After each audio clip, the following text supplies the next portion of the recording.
Ukraine and Russia in Abu Dhabi agree swap of 314 prisoners of war on the second day of talks.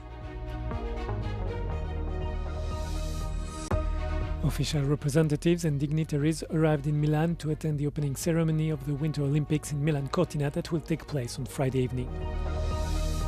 Queen Maxima starts training to become a Dutch army reservist as the military seeks to boost recruitment to counter growing fears about peace and security in Europe. Ukraine and Russia in Abu Dhabi agree swap of 314 prisoners of war on the second day of talks.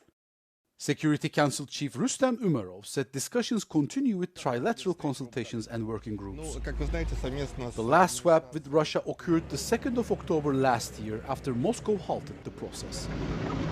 Kremlin negotiator Kirill Dmitriev said there was positive movement toward a peace agreement, but he also blamed European countries for obstructing talks.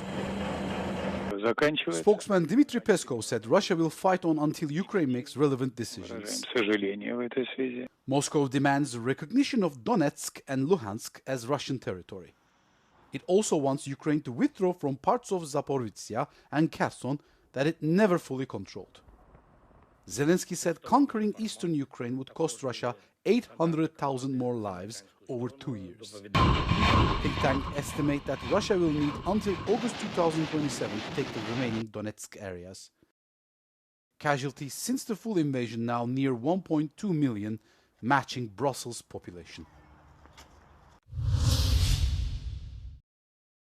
Asked whether the EU should reopen the channels of communication with the Kremlin, the mayor of Warsaw replied that the most important thing is that the voice of the Ukrainian people be heard. The idea of re-establishing contacts with Moscow is backed by some countries such as France, Italy and Austria in order not to rely solely on the White House in the ongoing negotiations to end Russia's war in Ukraine. It is fundamental for the Europeans to be involved and to keep supporting Ukraine, Rafał Trzaskowski told Euronews flagship program Europe Today.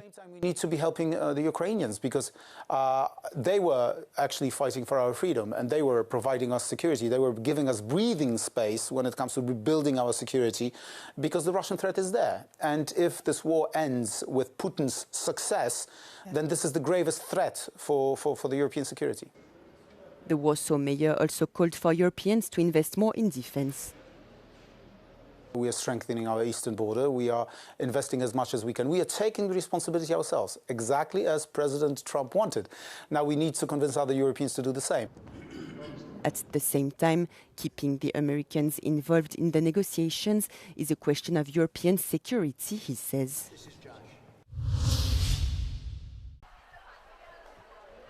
Official representatives and dignitaries arrived in Milan to attend the opening ceremony of the Winter Olympics in Milan Cortina that will take place on Friday evening. The US Vice President J.D. Vance landed on Thursday. The United States will also be represented by the Secretary of State, Marco Rubio.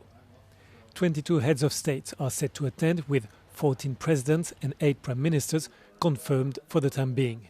Some sovereigns are also expected to attend. The Olympic flame is passing through the Lombard capital on Thursday before reaching San Siro Olympic Stadium for the opening ceremony.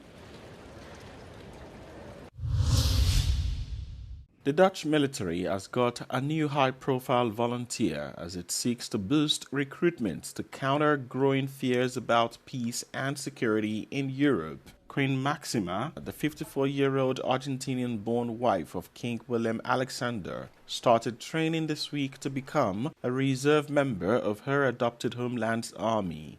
According to the Royal House of Orange, once Queen Maxima has completed training, she will be given the rank of Lieutenant Colonel and will deploy wherever needed.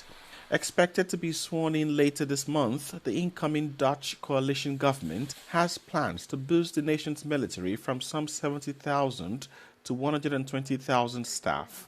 The Royal House of Orange stated that Queen Maxima, like many others, wants to make a contribution to that security.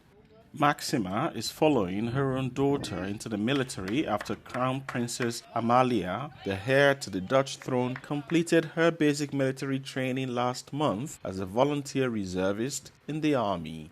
Royals across Europe have a tradition of enlisting, recently also across genders. A judicial investigation is underway into the deadly shipwreck off the coast of Chios, which claimed the lives of 15 migrants. Greek police arrested a 31-year-old Moroccan national who was identified by Afghan passengers on the boat as one of the smugglers. The arrested man is being treated under guards and will be brought before the investigating magistrate on charges of facilitating illegal entry, disobedience, and causing a shipwreck.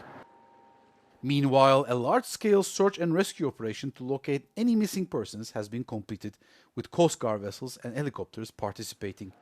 The search results were negative. According to the Coast Guard's official announcement, the speedboat carrying the migrants was found traveling without lights. The operator failed to comply with the lights and sound signals, accelerated and collided with a patrol boat, resulting in the speedboat capsizing and sinking. The European Commission states that it's closely monitoring the incident and is in constant communication with the Greek authorities. Every life lost at sea is a tragedy.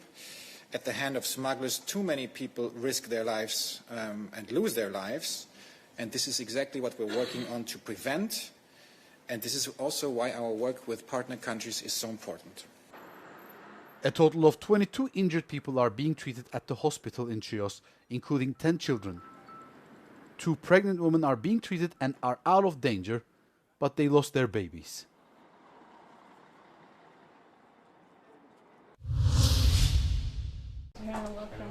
The Council of Europe's Secretary-General Alain Berset told Euronews that he understands the concerns behind calls to constrain the European Convention on Human Rights over migration.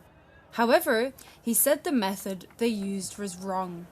Last year, 9 European countries published a joint letter calling for a reinterpretation of human rights laws to facilitate migrant deportations. Berset reiterated his criticism of their approach. It is clear that migration is an issue and a concern in the majority of the member states. And if it is a concern, it is only logic that we are able to have some platforms where it is possible to address this at the political level. But I was clear with this intervention, this letter, the way they chose to act is wrong. It is not possible and not good to start making political pressure on the court. Yeah. What would you say if, when a tribunal in a country is taking a decision, if it is not in the sense what the government was expecting, that the government will make a pressure and say, please change your decision? When asked whether reviewing the convention could be a slippery slope, Berset warned that it could embolden other governments to roll back human rights. He stressed that caution should prevail as talks continue at a political level. What will happen now with migration? It will be possible for other countries to make the same, to choose the same way, maybe to put in discussion other rights.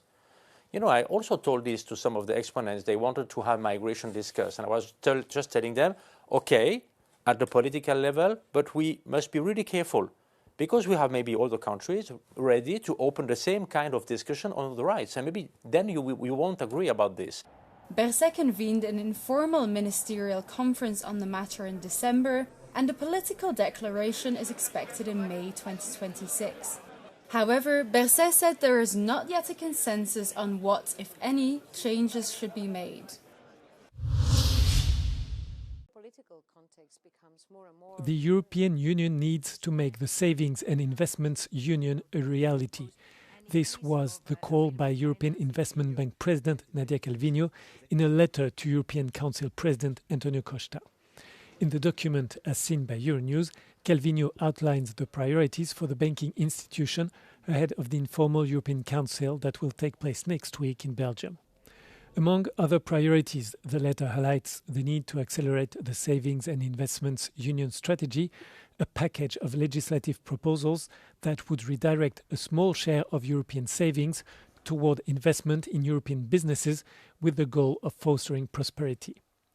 The right frameworks and instruments need to be in place as soon as possible to make sure European savings are channeled to where they are most needed, innovative businesses across Europe, Calviño wrote in her letter.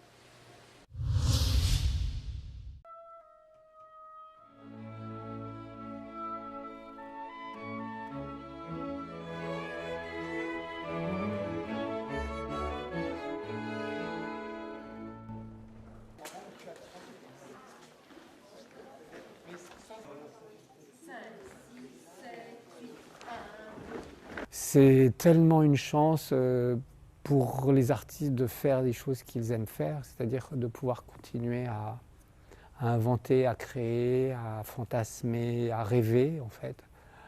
C'est comme si on n'avait pas quitté le territoire de l'enfance aussi, d'une certaine manière, et ça, je trouve que c'est très beau. Je trouve que c'est très beau de vieillir, de mûrir et de rester. Il y a une part de nous qui reste un enfant qui s'émerveille.